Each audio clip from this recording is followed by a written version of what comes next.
All right, we're going to take a second look at this forged wrench knife.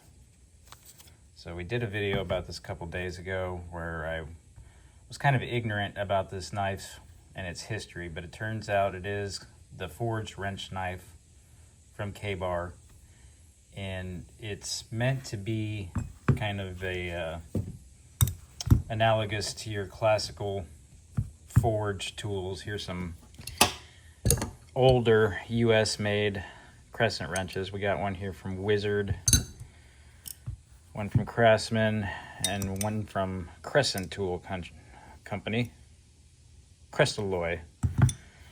But you can see the variation on the theme. Now, what I mentioned in that last video is that I think this is actually a knockoff. The fact that the Ka-Bar MSRP is in the $60 range and I paid $20-something for one is a clue. The fact that the shipment gave me a tracking number that had overseas tracking was a second clue. But it does appear to have the markings of a forged tool, and I can't speak to the quality of the steel. Just a quick side quest video with some technical specifications that I missed in the main video. This is a drop point design in the blade with a flat grind. It does come in at just around 7.5 inches, which is around 19 centimeters. I think I mentioned the blade steel in the main video, but figured I'd go ahead and mention that. It is, after all, supposed to be dropped forge steel, and you can see little kind of imperfections or lack of symmetry in certain areas.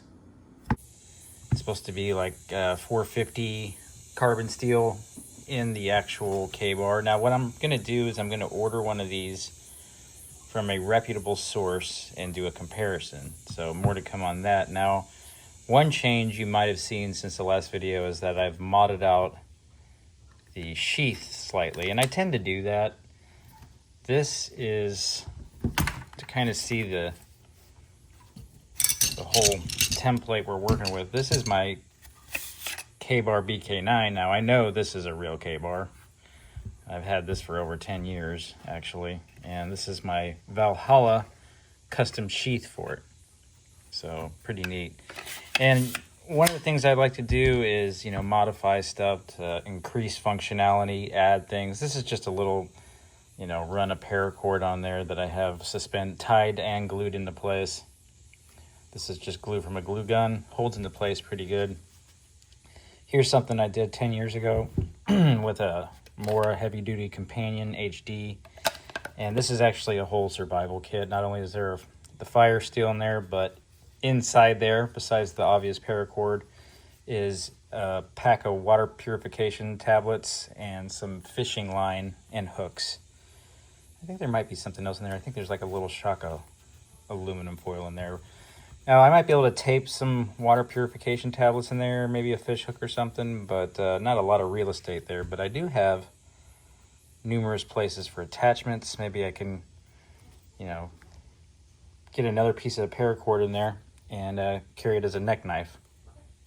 So, but I like it. It was dull as a butter knife. I did run it on the Smiths a little bit, even though we got a really nice, expensive Spyderco sharpener attached to the BK9 here. I did spend a couple of minutes on it and got it to where it at least would, cut paper, if you will. Still not very sharp, but we'll work on it some more. But that's my second look at the forged wrench knife from Ka-Bar.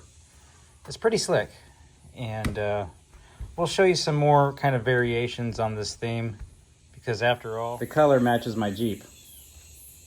So we'll show you some more related components to that in the next video.